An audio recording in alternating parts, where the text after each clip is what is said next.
The 911 dispatcher's voice crackled through my office radio. "We have a trespassing complaint at Copper Ridge Lake. Caller says a dangerous squatter refuses to leave private HOA property."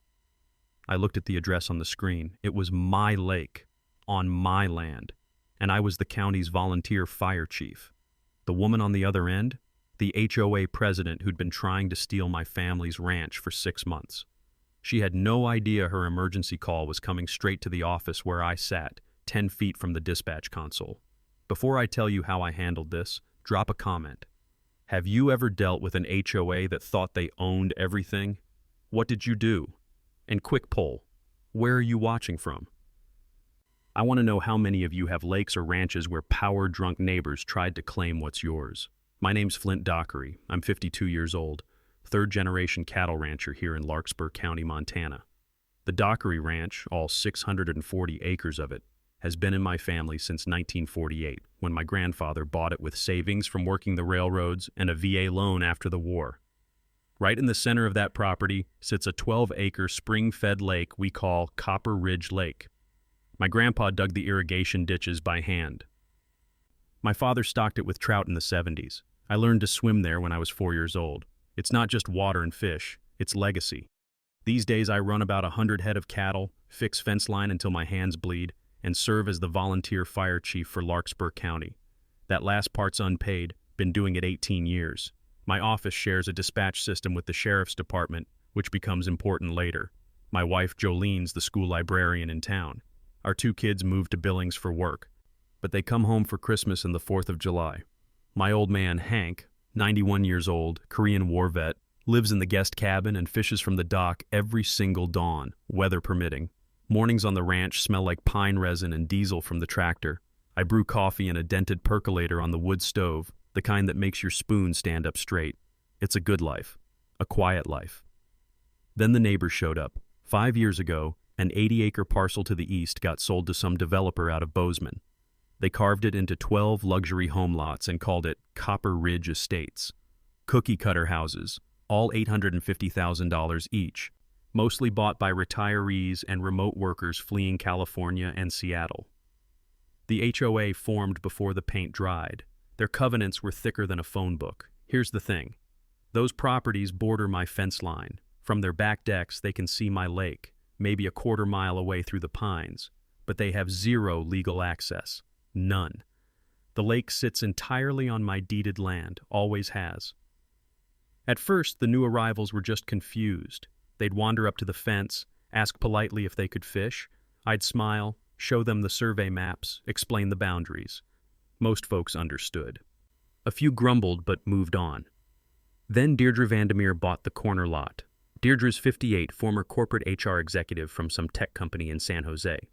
Recently divorced, relocated here for peace and nature, her words. She's yoga-toned, highlights too blonde for Montana weather, drives a white Tesla Model X with a vanity plate that reads Lake QT1. I wish I was joking. She's the kind of person who weaponizes politeness. Every sentence out of her mouth has phrases like, for the collective good, and community standards. She's a master of the paper trail, the kind who CCs 8 people on an email about a mailbox being 2 inches out of alignment. 6 months before the 911 call, Deirdre got herself elected HOA president. 2 weeks into her term, I received a certified letter at my mailbox.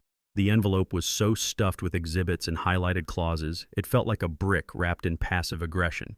The letter claimed that some 19th century county map showed a public easement across my land to the lake. She demanded I allow HOA members walking access, a 5-foot trail, plus seasonal dock rights, and threatened legal action if I didn't respond within 30 days. I hired a surveyor and a title attorney. Cost me $3,200. The easement claim was complete fiction. The county records clerk personally confirmed no such easement ever existed, not in 1889, not ever. I sent Deirdre the findings politely, with documentation. She didn't apologize. She pivoted. And that's when my family's quiet life turned into a war. After my title search debunked her easement fantasy, Deirdre didn't back down. She just changed tactics. 2 weeks later, she sent another letter, shorter this time, but meaner. She claimed the fence line was wrong, accused me of encroachment onto HOA common area, said I'd been stealing their land for years. I laughed when I read it. Then I stopped laughing because I realized she was serious. She hired her own surveyor, guy from out of state, no local reputation, the kind you hire when you want a specific answer instead of the truth. And here's where it gets good, or bad, depending on your perspective. I was in the barn one Tuesday morning fixing a calving pen.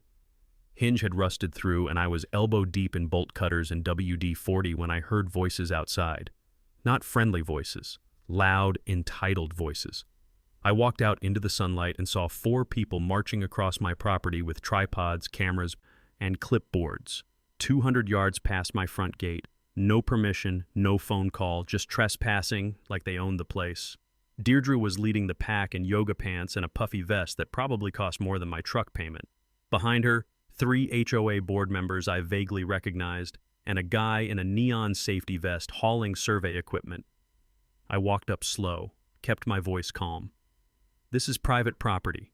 I didn't give permission for any of this. Deirdre turned and gave me this syrupy smile, the kind that makes your teeth hurt. We're on the disputed boundary. Flint, our surveyor has every right to verify the property line. Your surveyor's trespassing, I said. Leave now or I'm calling the sheriff. She pulled out her phone and started recording me. Go ahead. We're documenting your harassment. One of the board members, some guy in loafers, completely wrong footwear for ranch terrain, nodded along like a bobblehead. The crunch of their designer boots on my gravel driveway sounded like nails on a chalkboard. I didn't call the sheriff. Not yet. Instead, I pulled out my phone and took photos of all of them. Clear shots of their faces, their gear, their vehicle plates. Then I smiled and walked back to the barn. They stood there for a minute, confused that I wasn't escalating. Eventually, they packed up and left. That afternoon, I called my title attorney, a woman named Greer Holcomb. Greer grew up on a ranch, passed the bar on her first try, and has a reputation for chewing up bullies and spitting out settlements. I told her what happened. She didn't even hesitate. Even if the boundary were unclear, which it's not, surveyors need landowner consent or a court order to enter private property. They have neither. Here's something you need to know if you ever deal with property disputes. In Montana, trespassing to conduct a survey without permission is a misdemeanor and grounds for an injunction. Write that down. It's saved me more than once. Greer drafted a cease and desist letter that night. We sent it certified mail and email, so Deirdre couldn't claim she never got it. I also filed a formal complaint with the state surveyor licensing board. Turns out, her hired gun had violated the professional ethics code by entering my land without authorization or a legal basis. Within a week, the surveyor disavowed everything. Sent a letter to the licensing board claiming Deirdre had misled him about property ownership and instructed him to trespass. He threw her under the bus so fast she got tire tracks. Suddenly, Deirdre's big power move collapsed. The HOA board members started whispering. A couple of them sent me private apology emails saying they'd been misled about the situation. But Deirdre? She doubled down. She flooded the private HOA Facebook group with a post that made my blood boil. Local rancher threatened us with violence today. Sheriff refused to help him harass law-abiding citizens trying to verify legal boundaries.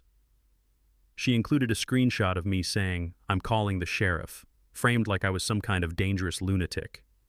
My wife Jolene saw it that night. A neighbor screenshotted it and sent it to her. Jolene came into the kitchen, phone in hand, face pale. "Flint, she's lying about you online." I read the post. 53 comments, all from HOA members who didn't know me, calling me aggressive, entitled, a bully. One person said I probably shouldn't be fire chief if I threaten people. I felt my jaw tighten. Jolene was humiliated. She worked at the library. Parents would see this. Gossip would spread. I put my hand over hers. Let her dig her own hole, Joe. Paper trail's on our side. But privately, I was furious. I realized Deirdre wasn't interested in the law or the truth. She was waging reputation warfare, and she was just getting started. That night, I sat on the dock with my father. The water smelled like cold stone and pine, clean and ancient. Hank didn't say much, just cast his line and muttered, "Some folks got more venom than sense." He was right, but venom or not, I wasn't backing down. 2 weeks after the surveyor incident, I drove out to my back pasture to check the water troughs. It was early morning, the kind of cold that makes your breath hang in the air like smoke. I was hauling 100 pounds of mineral supplement in the truck bed, planning to top off the feeders before the afternoon wind picked up. I got to the gate, the one on the county road easement that legally crosses a corner of HOA land to access my back 40, and found it chained shut. Not just closed, chained, with a heavy-duty padlock the size of my fist. No note, no explanation, just a big "screw you" in stainless steel. I sat there in the truck for a minute, engine idling, trying to decide if I was more angry or impressed by the audacity. I landed on angry. Lucky for me, I keep bolt cutters in the truck for exactly this kind of nonsense. Took me 90 seconds to cut through the chain. I opened the gate, drove through, checked my cattle, and drove back out. Left the cut chain on the ground as a little message of my own. Next morning, new lock, heavier chain. Now, most people would have lost their temper at that point. But I'd learned something from the surveyor ambush. Document first, react second. After Deirdre's first trespassing stunt, I'd installed a small security camera in a tree near the gate. Wildlife camera, the kind hunters use. Motion activated, night vision, saves everything to an SD card. I pulled the card that afternoon and watched the footage on my laptop. There she was, Deirdre Vandermeer, 6:15 in the morning, Tesla parked on the shoulder, installing the second lock herself. She was wearing fingerless gloves and a headlamp like she was on some kind of covert mission. The camera even caught audio. She muttered to herself as she worked, "Let's see him try to access his back section now." I saved 3 copies of that video. One on my computer, one on a thumb drive, one uploaded to the cloud. Then I drove into town and walked into the sheriff's office. Sheriff Wade Purnell has known me since high school. He's in his 60s now, retired Marine, the kind of guy who says exactly what he thinks and doesn't suffer fools. He was drinking coffee out of a mug that said, "Don't confuse your Google search with my law degree," when I walked in. I handed him the thumb drive. "You're going to want to see this." He plugged it into his computer and watched the whole clip, stone-faced. When it finished, he leaned back in his chair and shook his head. "That's criminal mischief at minimum. Maybe obstruction of access, but she'll claim she thought it was an HOA common gate. Want me to arrest her?" "Not yet," I said. "I want her on record first. I want documentation of a pattern." Wade nodded. "Smart. Let's file an incident report, get you a case number, then if she keeps escalating, we've got a timeline. Here's a piece of advice that'll save you a world of hurt if you're ever in a property war. Document everything before you escalate to law enforcement. Video evidence with timestamps is worth more than gold in rural disputes. Judges love clarity, prosecutors love patterns." Wade printed out the incident report, handed me a copy, and promised to add extra patrols past my gate twice a week. Then I went home and sent Deirdre a registered letter, polite, factual, and absolutely dripping with legal menace. "Dear Ms. Vandermeer, I am removing your unauthorized locks from my gate on my deeded easement. Montana law is clear that interference with legal access constitutes criminal mischief under MCA 456101. Further interference will result in criminal complaints and a civil suit for damages, legal fees, and any losses incurred. Sincerely, Flint Dockery." I expected her to back off. Any reasonable person would have backed off. Deirdre called an emergency HOA board meeting instead. I heard about it later from one of the board members who was getting cold feet about the whole thing. Deirdre stood up in front of the board and said they needed to hire private security to monitor encroachment and protect HOA interests. 3 board members pushed back. They'd already spent $8,000 on legal bills and had absolutely nothing to show for it except bad press and a trespassing complaint. One guy, a retired accountant, pointed out that they were burning through reserve funds on what was clearly a personal vendetta. Deirdre shut him down. She said if they didn't show strength, property values would collapse and homeowners would revolt. She painted this picture where I was some kind of land-grabbing villain scheming to devalue their investments. The board voted 4-3 to authorize a $15,000 retainer for a law firm in Billings. 2 days later, I got a letter from that firm. Thick, official, full of words like hereby and aforementioned. The lawyer demanded I cease all hostile activities and enter mediation to resolve the dispute. I read it out loud to Jolene over dinner. When I got to the part about hostile activities, we both started laughing. "You fixed a fence and cut a lock off your own gate," Jolene said, wiping her eyes. "Real gangster behavior." "I'm a menace to society. I agreed. But underneath the humor, I could feel the stakes rising. Deirdre wasn't just annoying anymore. She was spending serious money, hiring serious lawyers, and building a paper trail that painted me as the aggressor. I realized something that night. She wasn't trying to win legally. She was trying to drown me in legal fees until I gave up. She didn't know I'd already decided I'd go broke before I'd back down. Over the next month, I started getting visits from county agencies I hadn't heard from in years. It started small, then turned into a full-blown harassment campaign. First, the health department showed up. A tired-looking inspector named Gary knocked on my door with a clipboard and an apologetic expression. "Mr. Dockery, we received an anonymous complaint about sewage runoff from your property into the lake. I have to inspect. It's protocol." I took him down to the lake. He tested the water, checked my septic system, poked around for an hour, found nothing, 0 violations. He signed off on the report and said, "Whoever called this in wasted everyone's time. Your system's cleaner than most." 2 days later, the Department of Environmental Quality called. Different inspector, same story. Anonymous complaint claimed my cattle were causing algae blooms from illegal watering practices. The inspector spent half a day testing water samples from 6 different points around the lake. Results? Water quality was pristine, better than state standards. The inspector actually complimented me on my land management. Then the zoning office sent someone out. This time the complaint alleged I was running unpermitted commercial activity, specifically that I was operating guided fishing tours without a business license. I stared at the zoning officer. "I don't run fishing tours. I've never run fishing tours. This is a working cattle ranch." She shrugged. "I believe you, Mr. Dockery, but we have to investigate every complaint. That's the law." She walked the property, found no evidence of commercial activity, and left. 3 inspections, 3 agencies, 3 anonymous complaints, all filed within 48 hours of each other. I'm not a paranoid man, but I'm not stupid either. I started seeing a pattern. I filed a Freedom of Information Act request with the county, asked for copies of all 3 complaints. The county redacted the names like they're supposed to, but here's the thing about anonymous complaints. They're not as anonymous as people think. Each one had been submitted via email, and while the names were blacked out, the email domain was still visible. All 3 complaints came from addresses ending in @copperridgehoa.org. Deirdre wasn't just annoying me anymore. She was weaponizing county government against me, trying to bury me in inspections, paperwork, and wasted time. Each inspection cost me half a day of work. Half a day I couldn't spend fixing fence, moving cattle, or doing literally anything productive. I made copies of everything and added them to the growing file Greer was building. We were documenting a pattern of coordinated harassment. At some point, this wasn't just petty, it was actionable. But Deirdre wasn't done. On a Saturday morning in early September, I was in my fire chief office at the volunteer station. It's a small building in town, nothing fancy. 3 trucks, a kitchen, a bunk room, and an office that shares a dispatch console with the sheriff's department and EMS. I was catching up on training certifications, half listening to the radio chatter in the background. Then the radio crackled to life with a call that made my blood freeze. "Larkspur Dispatch, this is a 911 call. Caller reports trespasser on private HOA property at Copper Ridge Lake.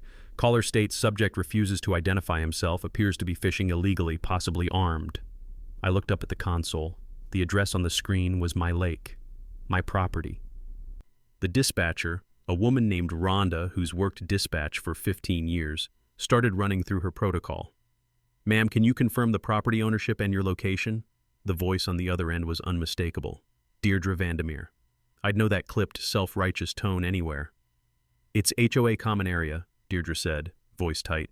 "We have jurisdiction over this property. The man is hostile and trespassing. I need a deputy here immediately." Rhonda paused. I watched her pull up the GIS mapping system on her computer, cross-reference the address with county property records. Her eyes widened slightly. "Ma'am," Rhonda said carefully, "county records show that Copper Ridge Lake is on private land owned by Flint Dockery. Are you certain about the location?" There was a beat of silence on the other end. Then Deirdre's voice came back, flustered now. There's an ongoing dispute about ownership. This person is squatting on contested land. Just send a deputy." "Stand by, ma'am." Rhonda looked across the room at me. I was sitting 10 feet away, staring at the console. The office smelled like burnt coffee and old radio static. That particular scent of government buildings everywhere.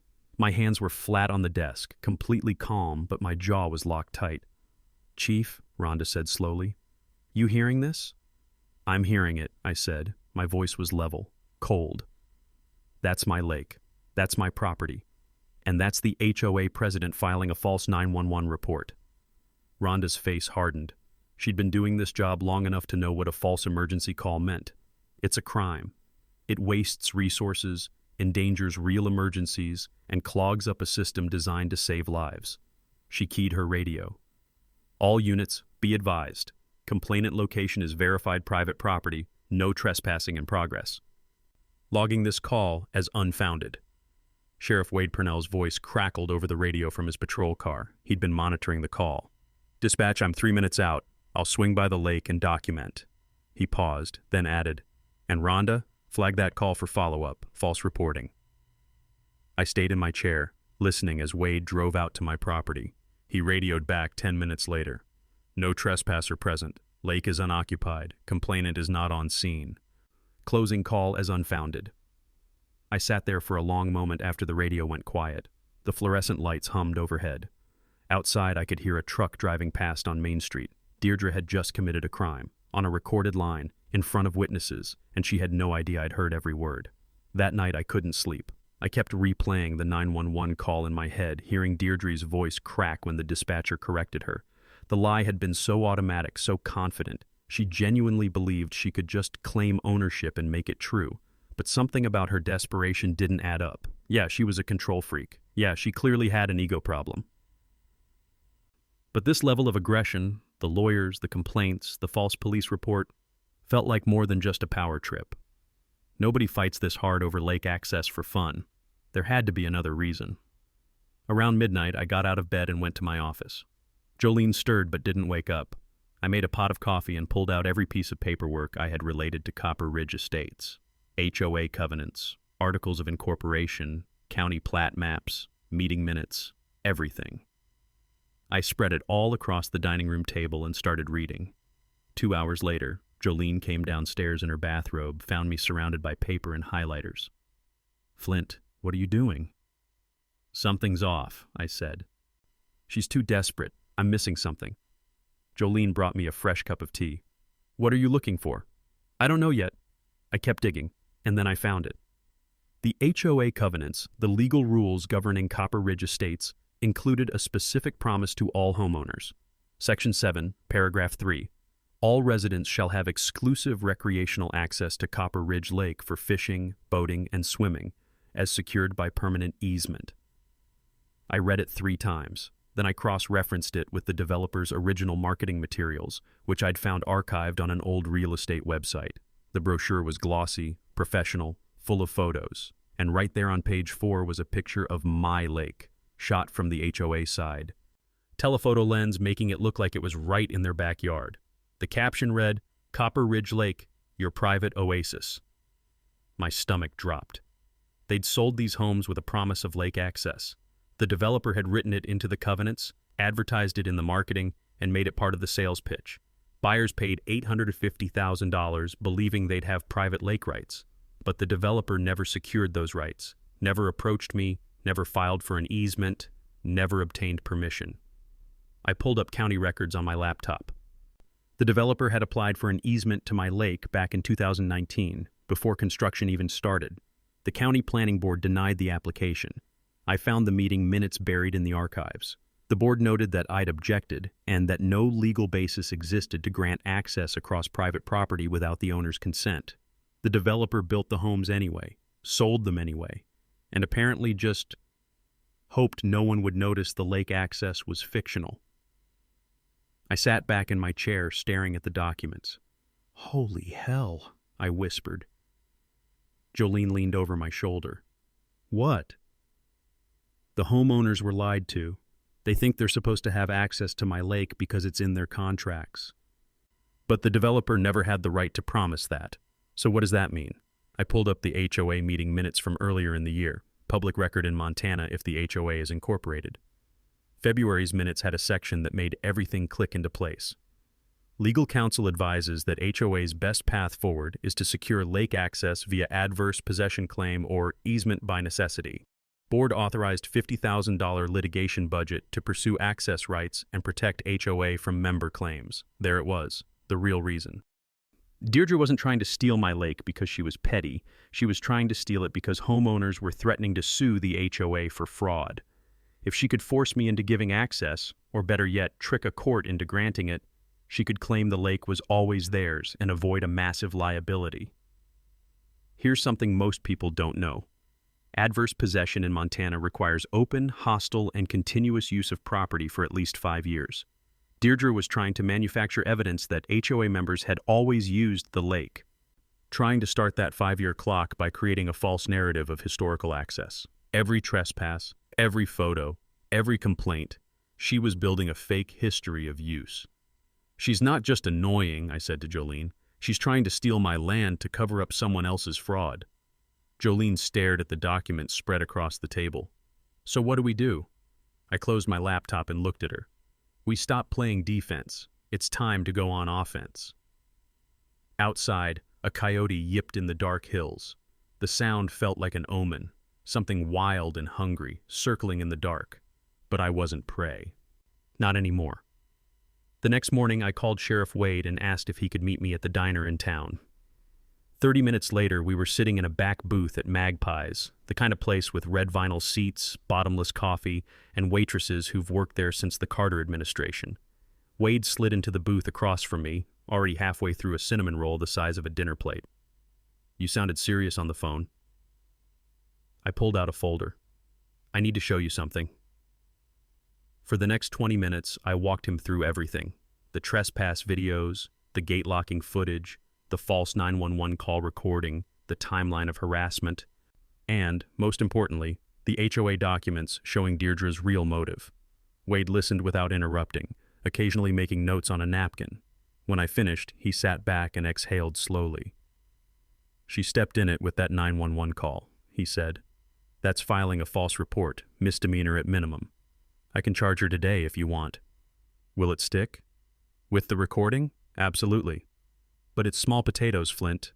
Probation, maybe a fine. She'll pay it and keep coming after you." I leaned forward. "I don't want small potatoes, Wade. I want her so discredited that she resigns and leaves me alone." Wade grinned, the kind of smile that made him look 20 years younger. "Then we don't just charge her with one crime. We build a case so airtight that when it goes public, the whole county knows exactly who she is." "How?" "Document everything we've got, present it all at once, and let her bury herself in front of witnesses." He tapped the folder. "You've already done the hard part. Now we make it hurt." That afternoon, I met with Greer Holcomb at her office in town. Greer's in her 40s, grew up on a ranch outside of Lewistown, and has a reputation for turning property disputes into cautionary tales. Her office smells like leather and old law books, the kind of place that makes you feel like justice might actually exist. I showed her everything I'd shown Wade. She read through it all twice, making notes in the margins with a red pen. Then she looked up at me with the kind of smile that makes opposing counsel nervous. "Flint, this is a gift. She's handed us everything we need. So what do we do?" Greer pulled out a legal pad and started sketching a strategy. 3-pronged approach. First, we file a countersuit against the HOA. Harassment, trespass, slander, and intentional infliction of emotional distress. We're asking for $75,000 in damages, your legal fees, lost time, reputational harm, and emotional distress. Will we get it? Maybe, maybe not. But here's the beautiful part. Montana law allows the prevailing party in property disputes to recover attorney fees. If we win, the HOA pays your legal bills and their own. Their insurance carrier is going to lose their mind when they see this. I felt a grim satisfaction settle in my chest. What's the second prong? We file a formal bar complaint against the HOA's lawyer for pursuing frivolous claims. That puts pressure on their legal representation and makes other lawyers hesitant to take Deirdre's cases. And the third? Greer tapped her pen on the pad.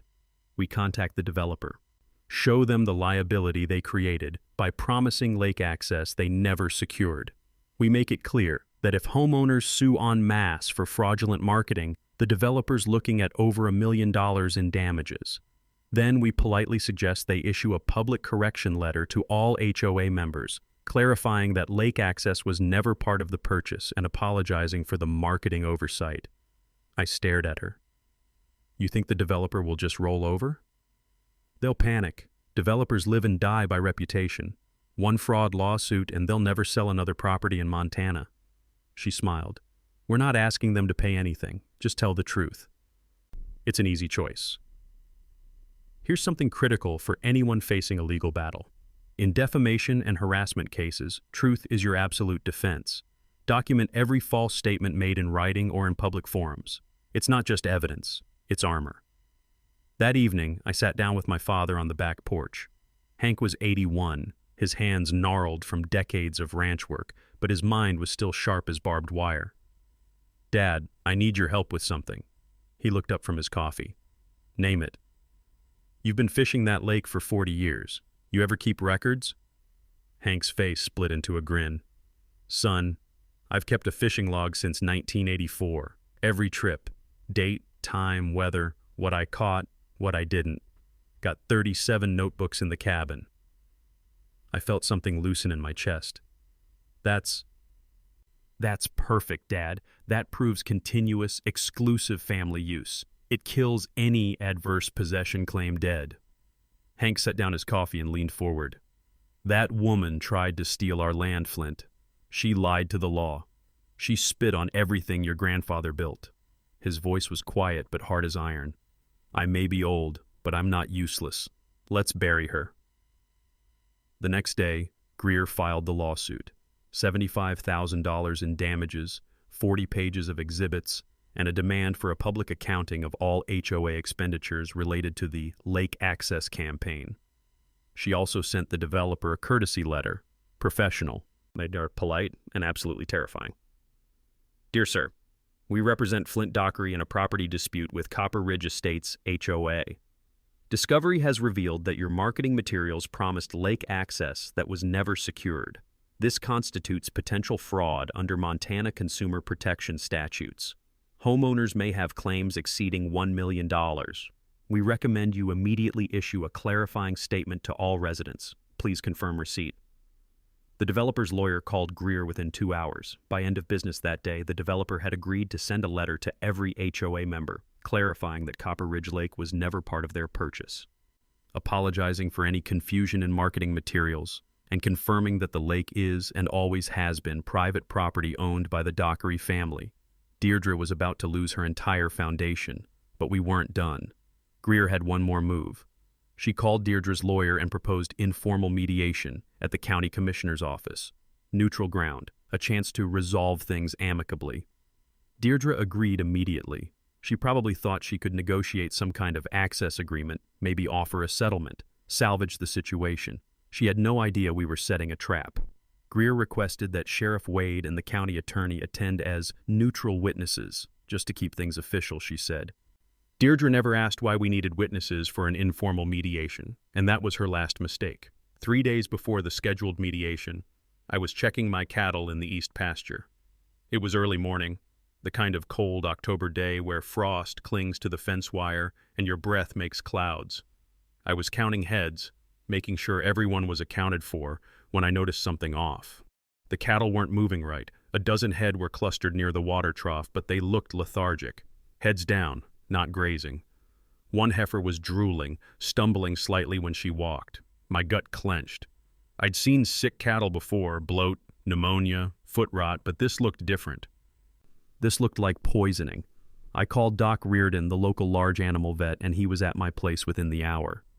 He examined 3 of the worst-looking animals, drew blood samples, and tested the water in the trough. 20 minutes later, he walked back to where I was standing by the fence, his face grim. Flint, your water's contaminated. Ethylene glycol. What's that? Antifreeze. I felt the world tilt slightly. Someone poisoned my cattle? Not enough to kill them, but enough to make them sick. Another day or two of drinking this and you'd have lost some. He pointed at the trough. This isn't accidental runoff. Somebody dumped it directly into your water supply. The trough was fed by a spring that ran through a culvert under the county road, the same road that bordered HOA property. Anyone could access that culvert from the other side of the fence. I should have put a camera there months ago. I realize that now. Too late. Or maybe not too late. I had one game camera left in my truck. I installed it that afternoon, hidden in brush near the culvert, angled to catch anyone approaching from the road. Then I waited. 2 nights later, I checked the camera's SD card. The footage was crystal clear. Timestamp 2:17 a.m. A white Tesla Model X pulled onto the shoulder of the county road, headlights off. The driver's door opened. A figure in dark clothing and a headlamp stepped out, carrying a plastic jug. The person walked to the culvert, crouched down, and poured something from the jug into the water. Then they stood up, checked their surroundings, and walked back to the car. As they turned, the headlamp illuminated their face for just a second. Deirdre Vandermeer. I played the footage 3 times just to be sure. Then I saved it to 2 thumb drives and uploaded it to the cloud. The next morning, I drove straight to Sheriff Wade's office. He watched the footage without saying a word. When it finished, his jaw was so tight I could see the muscles working. "Poisoning livestock is a felony in Montana," he said quietly. "Up to 10 years in prison, $50,000 fine. This isn't harassment anymore, Flint. This is serious criminal conduct." "Can you prove it was her?" "The vehicle plate is visible. The face is identifiable. You've got the jug, the timestamps, and the vet report." He stood up and grabbed his radio. "I'm getting a search warrant for her property. If we find antifreeze that matches the brand, a funnel, gloves, anything, she's done. Here's something everyone should know. Felony livestock poisoning charges require proof of intent. But security footage plus physical evidence equals an airtight case. Rural prosecutors don't mess around when it comes to attacking someone's livelihood." Wade's deputies executed the search warrant that afternoon. I wasn't there, but Wade called me later with the results.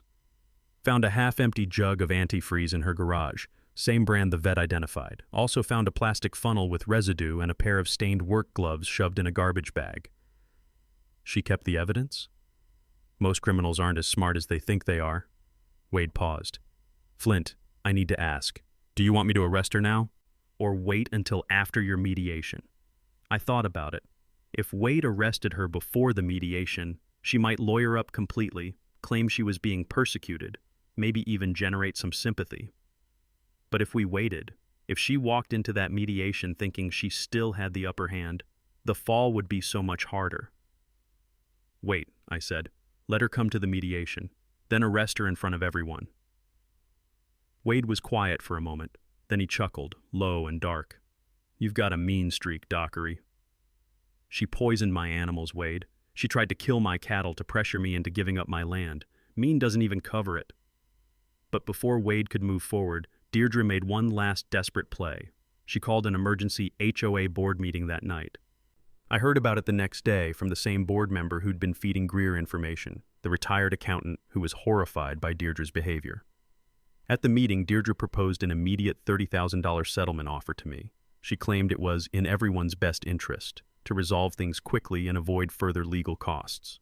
2 board members, good people who'd finally seen enough, resigned on the spot. "We're not covering your criminal conduct," one of them said. "You've gone too far, Deirdre. You've made us all look like monsters." But Deirdre convinced the remaining 3 members to authorize the payment. She spun a story about me being vindictive, about the sheriff harassing her because she was an outsider, about needing to stand together against local bullies. She was hemorrhaging support, losing board members, and facing felony charges. And she still thought she could buy her way out. The accountant who'd resigned sent Greer a message that night. "She's panicking. She knows she's in trouble. Most of us want her gone, but she's threatening to sue anyone who tries to remove her as president. Please help us end this." I read the message and felt something cold settle in my chest. Deirdre wasn't just an annoyance anymore. She was dangerous, cornered, and cornered animals do desperate things. But we were 24 hours from the mediation. One more day, and this would all be over. The morning after the emergency HOA meeting, Deirdre went nuclear. She contacted a regional TV news station out of Billings, one of those affiliates that does investigative pieces on local corruption and consumer protection. She pitched them a story. Wealthy rancher uses political connections to bully retirees out of promised lake access. The station sent a reporter. Young guy, maybe 26, eager to make a name for himself with a David versus Goliath story. His name was Trevor something, and he showed up at Copper Ridge Estates with a camera crew on a Wednesday afternoon. I heard about it while I was replacing a section of fence. One of the neighbors, an older couple who'd apologized to me weeks ago, called to warn me. "Flint, there's a news crew at Deirdre's house. She's doing an interview, thought you should know." I drove into town and called Greer from the truck. "Deirdre's talking to TV News. Should I be worried?" "Did they contact you for comment?" "Not yet." "Then let her talk. She'll hang herself." 2 hours later, Trevor the reporter called my cell phone. "Mr. Dockery, I'm working on a story about a property dispute between you and the Copper Ridge Estates HOA. Would you be willing to go on camera?" "No, but I'll provide a written statement and documentation." "Documentation?" "Everything. The full story with evidence." I met him at a coffee shop in town an hour later. Brought a folder 6 inches thick. Copies of every trespass video, the 911 call recording, the false complaint timeline, the lawsuit filing, the vet report on the poisoned cattle, and the search warrant return showing antifreeze found in Deirdre's garage. Trevor's eyes got wider with every page he turned. "Mr. Dockery, this is not the story she told me. I imagine it's not." He spent 40 minutes reviewing everything, taking notes, occasionally muttering "holy crap" under his breath. When he finished, he looked up at me. "She told me you were threatening her, that you refused any reasonable compromise, that the sheriff was helping you because you were, quote, part of the local good old boys network. And what do the documents tell you?" He tapped the folder. "That she's been waging a coordinated harassment campaign, trespassed multiple times, filed false reports, and allegedly poisoned your livestock." He paused. "Did she really call 911 and claim you were trespassing on your own property?" "It's on tape, dispatch recording. I was in the room when she made the call." Trevor sat back and shook his head. "Mr. Dockery, I need to ask you something off the record. Why didn't you come forward with this story yourself?" "Because I'm not interested in media attention. I'm interested in being left alone on my own land." He nodded slowly. "Can I use this material for a story?" "That's why I gave it to you." 2 days later, one day before the mediation, the story aired on the 6 p.m. news. The segment opened with footage of Copper Ridge Estates, all those beautiful luxury homes against the Montana hills. Then it cut to Trevor's voiceover. "What started as a property dispute has turned into allegations of harassment, false police reports, and felony livestock poisoning. Tonight, we investigate an HOA president accused of waging a campaign of intimidation against a local rancher." They showed a 15-second clip of Deirdre from her interview, tearfully claiming she was being bullied. Then they cut to the evidence, the 911 call audio, Deirdre's voice, clear as day, lying to dispatch, the gate-locking video, her face visible in the headlamp glow, the timeline of false complaints, the vet report. Sheriff Wade appeared on camera, professional and measured. "We executed a search warrant and recovered evidence consistent with livestock poisoning. Charges are pending." The piece ended with Trevor standing in front of my ranch gate. "The Dockery family has owned this land since 1948. What started as a dispute over lake access has escalated into criminal allegations and a $75,000 lawsuit. The HOA president declined to comment after we shared the evidence. The mediation is scheduled for tomorrow. We'll continue to follow this story." My phone started ringing 10 minutes after the segment aired. Jolene called first. "Flint, are you watching?" "I'm watching."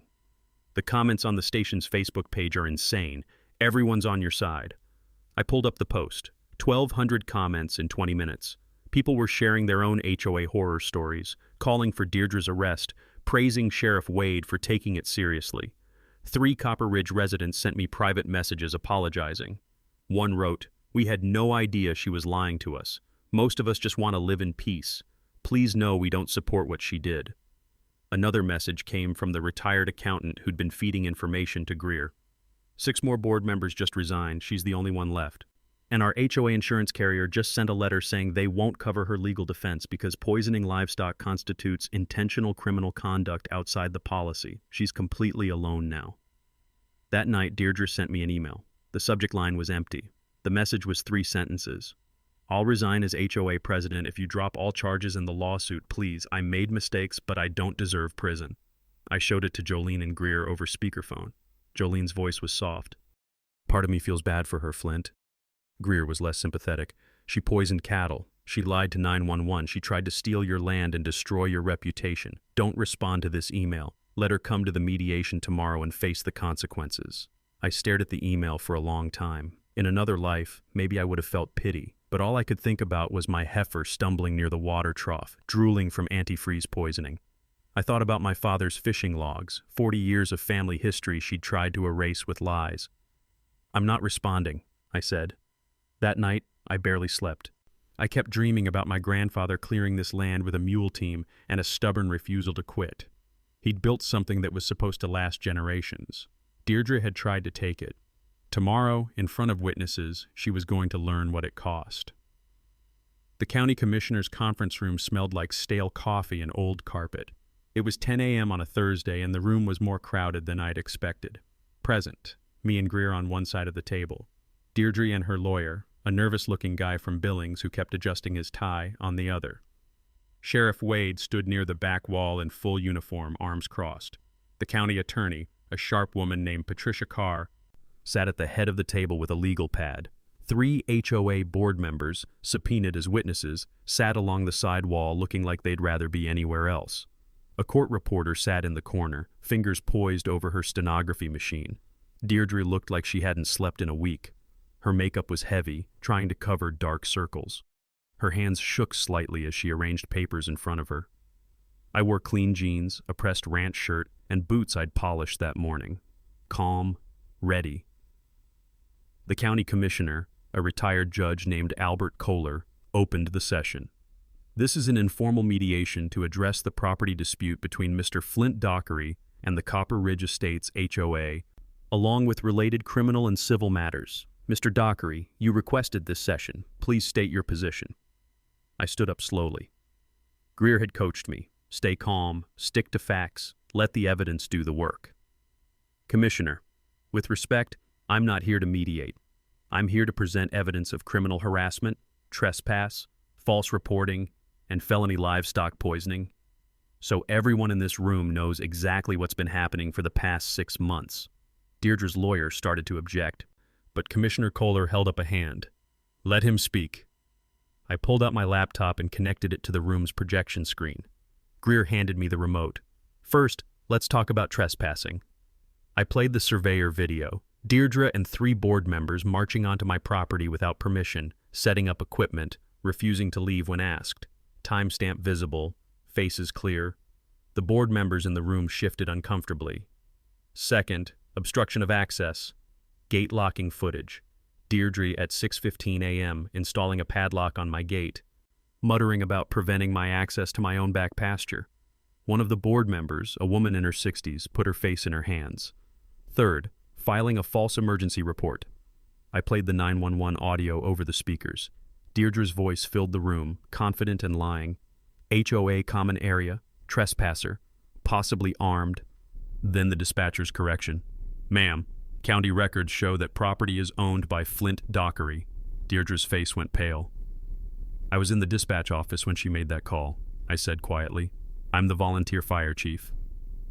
I heard her lie to 911 about my own property, trying to get law enforcement to remove me from my own land. Patricia Carr, the county attorney, made a note. Fourth, coordinated harassment through false complaints. I displayed the timeline. 3 anonymous complaints to 3 different agencies within 48 hours, all from @copperridgehoa.org email addresses. Each inspection found 0 violations. Fifth, the real motive. I pulled up the HOA meeting minutes, read aloud the section about adverse possession strategy and the $50,000 litigation budget. Then I showed the developers marketing materials, photos of my lake, promises of access that were never secured. Ms. Vandermeer wasn't fighting for recreation rights.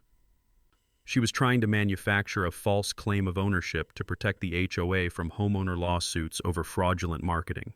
She was willing to steal my family's land to cover up someone else's lies. The room was completely silent. And finally, felony livestock poisoning.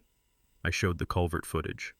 The white Tesla, the figure with the headlamp pouring liquid from a jug, the face illuminated for 1 clear second. Then I put up the vet report, ethylene glycol in the water, cattle sickened, then the search warrant return, half-empty antifreeze jug, stained funnel. Contaminated gloves, all found in Deirdre's garage. Ms. Vandermeer poisoned my animals to pressure me into surrender. She committed a felony to try to force me off my own land. I turned off the projector and looked directly at Deirdre. You didn't want reasonable access. You wanted to fraudulently claim ownership so HOA members wouldn't sue you for the developer's lies. You were willing to poison my livestock, destroy my reputation, and waste public resources, all to cover your own liability. The room felt like the air had been sucked out of it. The only sound was the quiet clicking of the court reporter's machine. Patricia Carr spoke first. Mr. Dockery, are you pressing charges? On the poisoning, absolutely. On the false 911 call, yes. I paused and looked at the three board members. On the trespassing and harassment complaints, that depends. I sat down. Greer stood up. The board has a choice, she said.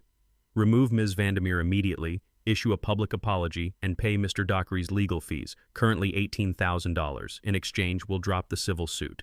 But the criminal charges proceed regardless. Deirdre's lawyer leaned over and whispered urgently in her ear. She shook her head violently, tears starting to stream down her face. We were promised, the homes, it's not fair. Sheriff Wade stepped forward. Ms. Vandermeer, I'm placing you under arrest for criminal poisoning of livestock under Montana Code 81-111 and filing a false emergency report under MCA 45-8-113. You have the right to remain silent. Anything you say can and will be used against you. Two deputies who'd been waiting in the hallway came in. Wade cuffed her hands behind her back while she sobbed.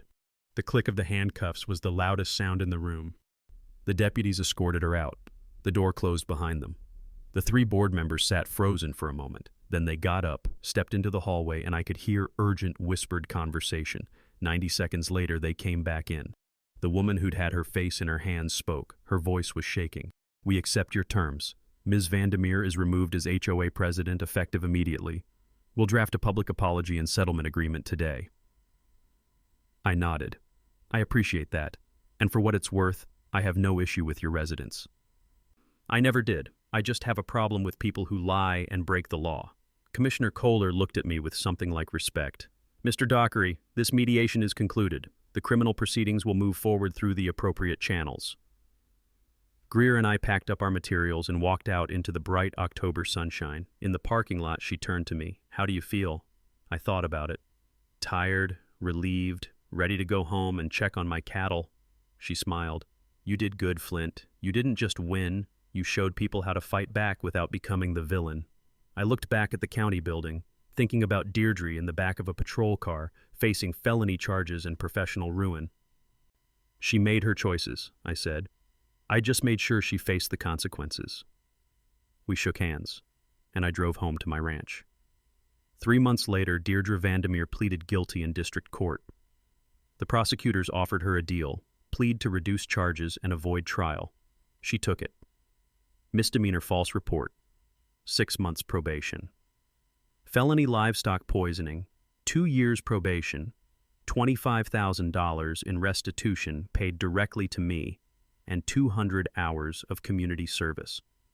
She also lost her real estate license. Turns out she'd been dabbling in luxury property sales on the side, and the state board doesn't look kindly on felony convictions, so she sold her Copper Ridge home at a $90,000 loss and moved out of state. Last I heard, she was in Arizona somewhere. I don't think about her much. The HOA settled with me exactly as promised. $18,000, every penny of my legal fees, plus a public letter published in the county newspaper. The letter apologized for the harassment, clarified that Copper Ridge Lake has always been and remains private Dockery family property. And this part made me smile, praised my patience and professionalism throughout a difficult situation. Greer framed a copy of that letter and hung it in her office. She says it's the most satisfying apology she's ever extracted from an HOA. But here's the thing about winning, it's not really over until you decide what comes next. 2 weeks after the settlement, I invited every resident of Copper Ridge Estates to a ranch open house, BBQ, ranch tours, and fishing demonstrations. I half expected nobody to show up. 43 people came, families with kids, retirees, the apologetic board members, even a few folks who'd initially supported Deirdre but later realized they'd been lied to. They showed up with homemade pies, 6 packs of local IPA, and handwritten apology notes. One elderly couple, transplants from Oregon, brought me a rhubarb pie, and damn near cried when they apologized. We trusted her, the wife said. We didn't know she was lying about everything.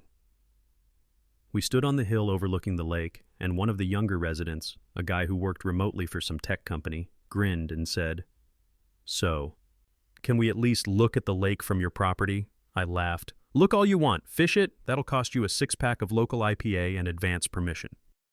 But I meant the first part. And over the next few weeks, I set up something that felt right. Twice a year now, spring and fall, I host Copper Ridge Community Fishing Day. Any local resident, HOA member or not, can reserve a spot. $20 per person, catch and release only, barbecue lunch included. All proceeds go to the volunteer fire department. It sold out the first year. 80 people showed up. Kids learning to cast, retired folks swapping stories, my father Hank holding court on the dock, teaching a 10-year-old girl how to tie a clinch knot. Boundaries don't have to mean hostility. I protected my rights fiercely, but I left room for reconciliation. That matters. As for the $25,000 restitution Deirdre paid, I didn't keep it.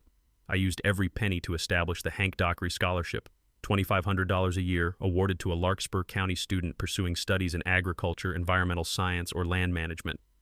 The first recipient was the daughter of one of the board members who'd resigned in protest during Deirdre's reign, 16 years old, planning to study rangeland ecology at Montana State.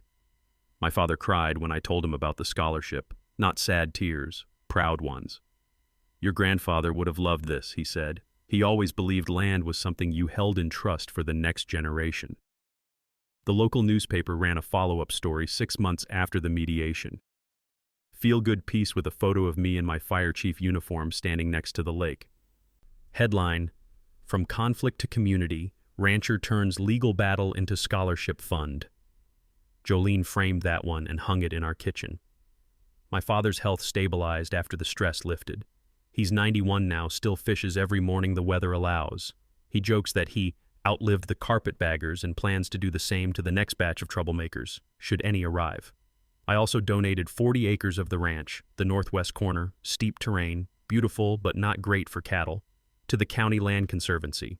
Tax write-off, yes, but more importantly, it means that land will never be developed. It'll stay wild forever. The Conservancy put up a small sign at the trailhead. Dockery Family Conservation Easement. That sign will outlive all of us. So that's how I handled an HOA president who thought she could steal my family's lake by calling 911 and lying to dispatch. Not knowing the call came straight to my office. I didn't fight her with anger. I fought her with documentation, patience, and an airtight legal strategy. I let her dig her own grave, then I buried her in evidence. And when it was over, I didn't gloat. I built something better. If you've got an HOA nightmare story, or any story about standing up to petty tyrants who thought they could push you around, drop it in the comments below. I want to hear how you fought back. And if you're facing something similar right now, remember this. Document everything, stay calm, and never underestimate the power of the truth. Hit that subscribe button, because next week I'm telling you about the time a city building inspector tried to condemn my barn over a bogus code violation, and I made him pay for the repairs himself. Stay sharp out there, folks. Protect what's yours. And remember, the land doesn't belong to whoever shouts the loudest. It belongs to whoever has the deed. We appreciate you spending your time with us on HOA Stories, where HOA Karens finally get checked. If you enjoyed today's drama, hit like, comment on your favorite part below, and don't forget to subscribe so you'll be the first to catch our next HOA Showdown.